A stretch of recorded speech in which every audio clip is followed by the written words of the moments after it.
कक्षा 10th के chapter 1 की प्रश्नावली 1.3 का प्रश्न नंबर 1 है, सिद्ध कीजिए कि रूट 5 एक अपरिमेय संख्या है।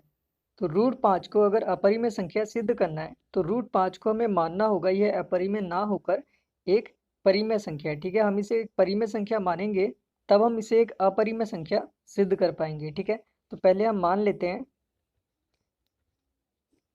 मान लीजिए रूट 5 एक अपरिमेय संख्या ना होकर एक परिमेय संख्या है। परिमेय संख्या है। ठीक है, यदि आप रूट 5 को अपरिमेय संख्या ना मानकर एक परिमेय संख्या मानेंगे तो परिमेय संख्याएं कौन सी संख्याएं होती हैं जिन्हें हम p अपॉन क्यू के रूप में लिख सकते हैं, और अपरिमेय संख्याएं वो संख्याएं होती हैं जिन्हें हम p अपॉन क्यू के रूप में नहीं लिख सकते हैं। अब हमने रूट 5 को एक परिमेय माना है तो हम इसे p अपॉन क्यू के रूप में लिख सकते हैं। तो हम यहाँ लिख देंगे रूट 5 बराबर p अपॉन क्यू। और जो परिमेय संख्याएं होती हैं उसकी जो शर्तें होती हैं उसमें क्या होता है, ये जो नीचे वाला हर है क्यू, ये कभी भी ज़ीरो नहीं होता है। और ये जो दो नंबर होते हैं हमारे पास, यहाँ पर ए और बी भी ले सकते हैं हम।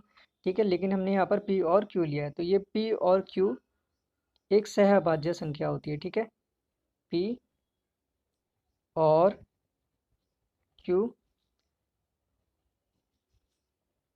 एक सहअभाज्य संख्या है। और ये पूरा क्वेश्चन इस सहअभाज्य संख्या के ऊपर बेस्ड होता है। और जो सहअभाज्य संख्याएं होती हैं, जैसे ये p और q अगर सहअभाज्य संख्याएं हैं तो इसमें इसका एक के अतिरिक्त कोई दूसरा गुणनखंड नहीं होना चाहिए। मतलब ये दोनों संख्याएं सिर्फ ऐसी संख्या होनी चाहिए जो सिर्फ एक से विभाजित होती हैं। ठीक है, और किसी दूसरी संख्या से विभाजित नहीं होनी चाहिए। या फिर हम कह सकते हैं कि ये p और q जो हमें दिया है ये सिर्फ एक से ही विभाजित होगा। ठीक है, एक के अलावा किसी दूसरे नंबर से विभाजित नहीं होना चाहिए। तो यहाँ पे हम क्या करते हैं, इसका स्क्वायर कर देते हैं तो ये रूट यहाँ पर कट जाएगा। ठीक है, तो यहाँ पे हम लिख देते हैं दोनों पक्षों का वर्ग करने पर। ठीक है, दोनों पक्षों का वर्ग करेंगे तो ये हो जाएगा अंडर रूट 5 का वर्ग बराबर p अपॉन क्यू का वर्ग।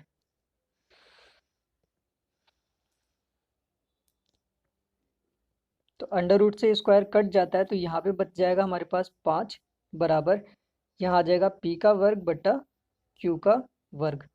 ठीक है, अब यहाँ से क्यू स्क्वायर इधर चला जाएगा तो यहाँ आ जाएगा 5q का वर्ग बराबर p का वर्ग, क्योंकि जो संख्या इधर भाग में होती है वो संख्या इधर गुणा में जाती है, और जो संख्या आपस में गुणा में होती है वो दूसरी साइड जब जाती हैं तो भाग में जाती हैं। तो यहाँ पे हम क्या करेंगे, ये आ जाएगा q का वर्ग बराबर p का वर्ग, और यहाँ 5 गुणा में ये इधर आ जाएगा भाग में। ठीक है, तो यहाँ की लाइन हमें देखकर ये पता चलता है कि ये जो p का वर्ग है ये 5 से विभाजित होता है। ठीक है, तो हम यहाँ पर लिख देंगे क्योंकि p का वर्ग 5 से विभाजित होता है, इसलिए p भी 5 से विभाजित होगा। ठीक है, अगर p स्क्वायर 5 से विभाजित होता है तो p भी 5 से विभाजित होगा। ये हमने पढ़ा था प्रमेय 1.3 में। ठीक है, प्रमेय 1.3 के अनुसार यदि p स्क्वायर 5 से विभाजित होता है या p स्क्वायर किसी भी नंबर से विभाजित होता है, ठीक है, किसी भी नंबर का स्क्वायर अगर किसी नंबर से विभाजित होता है तो उस नंबर का अगर हम यहाँ से वर्ग हटा दें, ठीक है, तो ये नंबर बचेगा, जो नंबर बचेगा वो भी इस वाली संख्या से विभाजित होगा जिससे इसका स्क्वायर विभाजित हो रहा था। ठीक है, इसका मतलब है p स्क्वायर 5 से विभाजित होता है तो p भी 5 से विभाजित होगा। तो अगर p भी 5 से विभाजित होता है तो p के जो अभाज्य गुणनखंड होंगे उन अभाज्य गुणनखंडों में भी 5 आता ही होगा, क्योंकि अगर किसी नंबर के अभाज्य गुणनखंड किए जाते हैं तो वो जो अभाज्य गुणनखंड होते हैं उन हर नंबर से ये जो संख्या होती है, जो भाज्य संख्या होती है, वो विभाजित हो जाती है। ठीक है, इसका मतलब है p एक भाज्य संख्या है और ये 5 से विभाजित होती है। इसका मतलब है p के अभाज्य गुणनखंड में भी 5 आता होगा। ठीक है, तो हम इसको लिख सकते हैं कि p 5 से विभाजित होता है, इसलिए p के अभाज्य गुणनखंड में 5 भी आता होगा। ठीक है, p के अभाज्य गुणनखंड में 5 भी आता होगा, या फिर हम लिख सकते हैं अवश्य मिलेगा। ठीक है, तो हम इसे लिख सकते हैं, तब हम लिख सकते हैं p बराबर 5c। ठीक है, जहां c एक पूर्णांक है। ठीक है, मतलब कोई भी नंबर हो सकता है ये c, जो कि एक पूर्णांक होगा। ठीक है, अब यहाँ पे हम वर्ग कर देंगे। ठीक है, वर्ग करने पर अब यहाँ पे वर्ग करेंगे तो ये हो जाएगा p का वर्ग बराबर, ये हो जाएगा 5c का वर्ग। अब ये जो हमने ऊपर मान निकाला था, ठीक है, ये वाला जो मान है, ये पी स्क्वायर का मान इस पी स्क्वायर की जगह पे हम रख देते हैं। ठीक है, तो हम यहाँ पे लिख देते हैं पी स्क्वायर का मान समीकरण 1 में रखने पर। ठीक है, 1 में रखने पर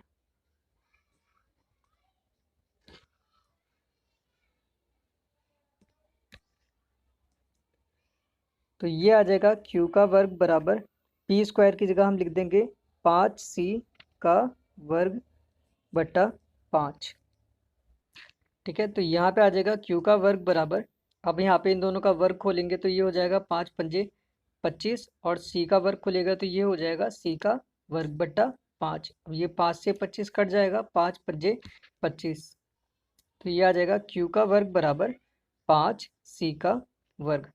तो यहाँ 5 गुणा में है। ठीक है, और यहाँ दूसरी साइड जाएगा तो ये भाग में जाएगा, तो यहाँ आ जाएगा क्यू का वर्ग बट्टा 5 बराबर सी का वर्ग। तो जैसे हमने यहाँ ऊपर देखा था कि पी स्क्वायर को 5 विभाजित करता है। ठीक है, क्योंकि ये इसके भाग में लिखा हुआ है, इसी तरह से यहाँ पर क्यू स्क्वायर को भी 5 विभाजित कर रहा है। ठीक है, ठीक है, लास्ट में हमें ये मिला था इसलिए हमने यहाँ पर ये लिख दिया है। अब यहाँ पे हम लिख देंगे चूँकि क्यू स्क्वायर 5 से विभाजित होता है। ठीक है, इसलिए क्यू भी 5 से विभाजित होगा। ठीक है, ये किससे हुआ था? प्रमेय 1.3 के द्वारा, और ये हमने ऊपर भी पढ़ा था अभी। ठीक है, कि अगर क्यू स्क्वायर 5 से विभाजित होता है तो अगर हम क्यू का स्क्वायर हटा देंगे तो जो संख्या बची क्यू वो भी 5 से विभाजित होगी। और यदि ये प्रमेय आपको देखनी हो तो डिस्क्रिप्शन में मैं इसका लिंक दे दूंगा, आप इसे भी देख सकते हैं। ठीक है, अब इस प्रश्न में हमने √5 को, ठीक है, p अपॉन क्यू के बराबर लिखा था। √5 को p अपॉन क्यू के बराबर लिखा था, और p और q क्या थी? सहअभाज्य संख्याएं थी। और सहअभाज्य संख्याएं मैंने आपको बताई थी कि जो संख्याएं सिर्फ एक से विभाजित होती हैं, ठीक है, ये इनका एक के अलावा दूसरा कोई गुणनखंड नहीं होना चाहिए, तो वो सहअभाज्य संख्याएं होती हैं। लेकिन यहाँ पर हमें p और q का एक 5 अभाज्य गुणनखंड मिला है जो p और q दोनों को विभाजित करता है। ठीक है, तो यहाँ पर 5 एक ऐसी संख्या है जो p और q दोनों को विभाजित करती है। ठीक है, एक के अलावा एक 5 संख्या भी हमें मिली है, तो इसका मतलब ये सहअभाज्य संख्या नहीं है। तो हम यहाँ लिख सकते हैं, यहाँ पर एक के अतिरिक्त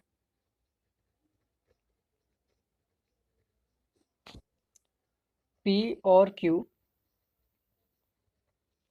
संख्या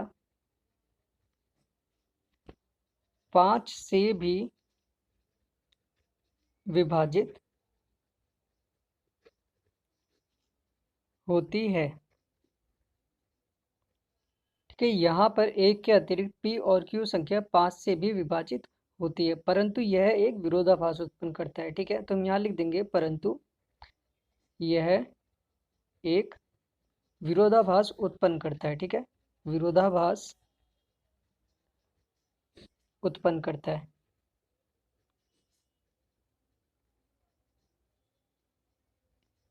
तो विरोधाभास उत्पन्न होने का कारण है, जब हमने स्टार्टिंग में √5 को अपरिमेय संख्या को जब हमने परिमेय संख्या माना था, तो वहां पर जो हमने ये कल्पना की थी कि √5 एक परिमेय संख्या, तो ये कल्पना हमारी गलत थी। ठीक है, इसी वजह से ये विरोधाभास उत्पन्न हुआ। तो हम यहाँ लिख सकते हैं यह विरोधाभास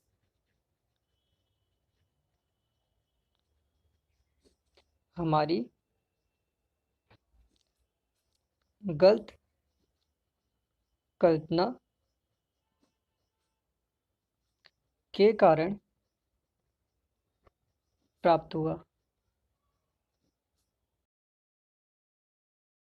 ठीक है, क्या थी हमारी गलत कल्पना कि √5 एक परिमेय संख्या है, परिमेय संख्या है। यह हमारी एक गलत कल्पना थी, जिसके कारण ये विरोधाभास उत्पन्न हुआ। ठीक है, अतः इससे निष्कर्ष निकलता है कि √5 एक अपरिमेय संख्या है, अपरिमेय संख्या है।